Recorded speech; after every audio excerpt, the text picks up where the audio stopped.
bienvenidos una vez más a nuestro canal de YouTube. Mi nombre es Evelyn Rueda, soy psicóloga del Gabinete Psicopedagógico IRIS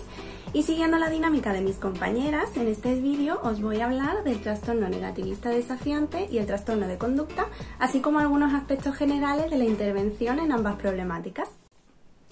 Estos dos trastornos pertenecen a la categoría de los trastornos disruptivos del control de los impulsos y de la conducta del DSM-5.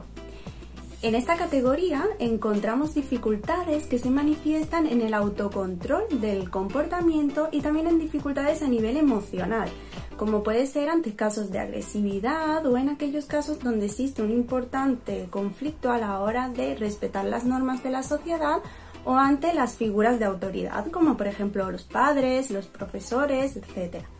Aunque algunas conductas de oposición son importantes a lo largo de nuestro desarrollo evolutivo para una correcta formación de nuestra identidad personal o a la hora de desarrollar habilidades de autocontrol, hay niños y niñas donde la intensidad y la frecuencia de estas conductas son desproporcionadas o se encuentran por encima de lo que se puede considerar normal para su edad, para su desarrollo evolutivo o incluso ante la situación concreta en la que se encuentre. Además, la gravedad y la frecuencia de estas conductas puede ser muy variable, puede ir desde problemas cotidianos más o menos intensos o hasta otros desórdenes del comportamiento que se encuentran recogidos en estas clasificaciones internacionales, como por ejemplo el DSM-5. Concretamente, el trastorno negativista desafiante consiste en un comportamiento desafiante, como su nombre indica, o de irritabilidad, enfado o incluso una conducta hostil hacia padres o profesores o personas que se encuentren en una posición de autoridad. Para este trastorno se encuentran tres categorías de comportamiento que podrían estar presentes. La primera de ellas hace referencia a comportamientos de enfado o irritabilidad, como por ejemplo que pierda la calma a menudo o que se encuentre susceptible o se moleste con facilidad o que se encuentre a menudo enfadado y resentido.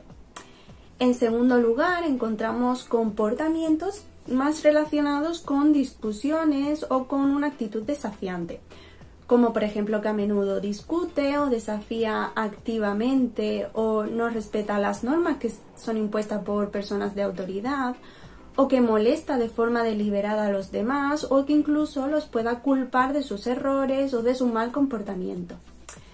Y en tercer lugar tenemos la categoría de conductas más relacionadas con aquellas de carácter vengativo o rencorosas. Por otro lado, el trastorno de conducta consiste en un patrón repetitivo y persistente del comportamiento en el que no se respetan los derechos básicos de las personas o las normas de la sociedad. Así, por ejemplo, podemos encontrar algunas conductas como de agresión hacia personas o hacia animales o destrucción de forma deliberada de la propiedad de otras personas o que incluso amenace, intimide o acose a personas o se vea implicada en situaciones de pelea o que por ejemplo haya robado o haya invadido alguna propiedad como una casa, por ejemplo, o que salga de noche de su casa a pesar de la prohibición de sus padres, entre otras conductas. Estos serían algunos ejemplos.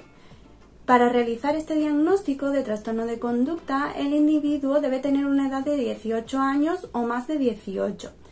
Sin embargo, a algunas edades más tempranas ya se dejan ver algunas de estas conductas o incluso algunas conductas de las comentadas en el anterior trastorno, en el negativista desafiante, ya que a veces puede haber una evolución desde este hacia el trastorno de conducta. Independientemente del diagnóstico que hablemos, en ambos se puede observar un malestar significativo en el individuo y en las personas que le rodean, ya sean sus padres, a nivel familiar o a nivel escolar, en los profesores o en sus compañeros de clase. Además, también suelen ir asociadas a otro tipo de problemas, por ejemplo, en el rendimiento académico, en el que suele haber un empeoramiento de este rendimiento. Ahora bien, la intervención en estas problemáticas irá dirigida, por un lado, hacia el niño o adolescente y por otro lado hacia la familia.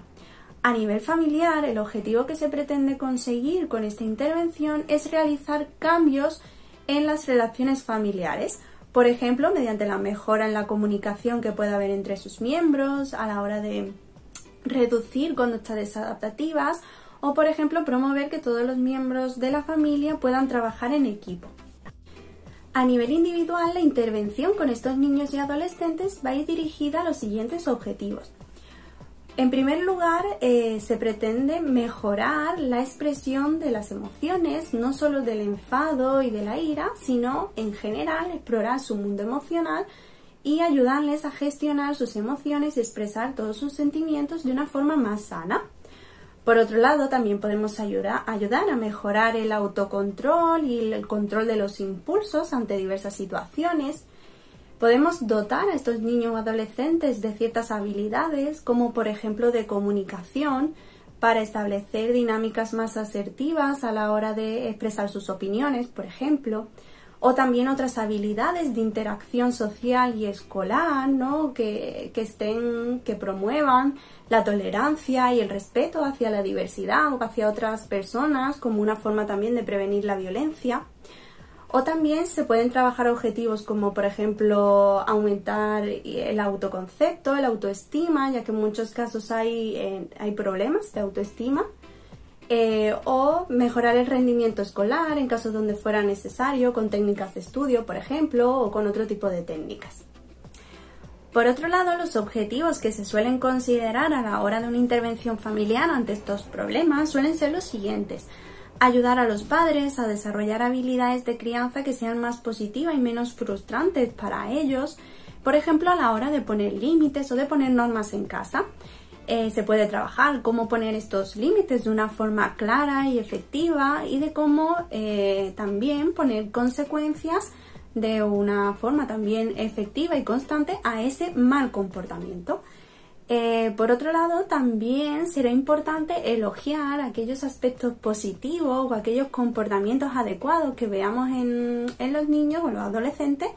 que muchas veces quedan ennegrecidos o tapados ante ese mal comportamiento y no le prestamos tanta atención. Entonces, el prestarle atención y elogiar estos aspectos positivos también nos va a ayudar a promover esas conductas deseadas que queremos instaurar en ellos.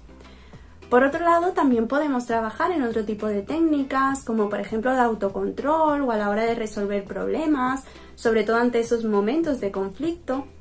o en general cualquier otras estrategias que puedan ayudar a los padres a afrontar estas situaciones de una forma más confortable, por ejemplo, mediante técnicas de respiración o de relajación. En general lo que se pretende es conseguir un mejor vínculo entre los hijos y los padres mediante todas estas técnicas. Aunque algunas estrategias de crianza o algunas técnicas de las que he comentado puedan resultar de mero sentido común, el ponerlas en práctica de una forma constante a una oposición puede resultar muy difícil, y más si están presentes otros factores estresantes en el hogar. Por eso, desde la intervención ofrecemos el apoyo y la ayuda para afrontar estas situaciones conflictivas y también dotar de las herramientas que puedan ser necesarias para poder afrontarlas. Y bueno, hasta aquí el vídeo de hoy, espero que os haya gustado. Si tenéis alguna duda o queréis realizar un comentario, podéis dejárnoslo escrito y bueno, nos vemos en el próximo vídeo.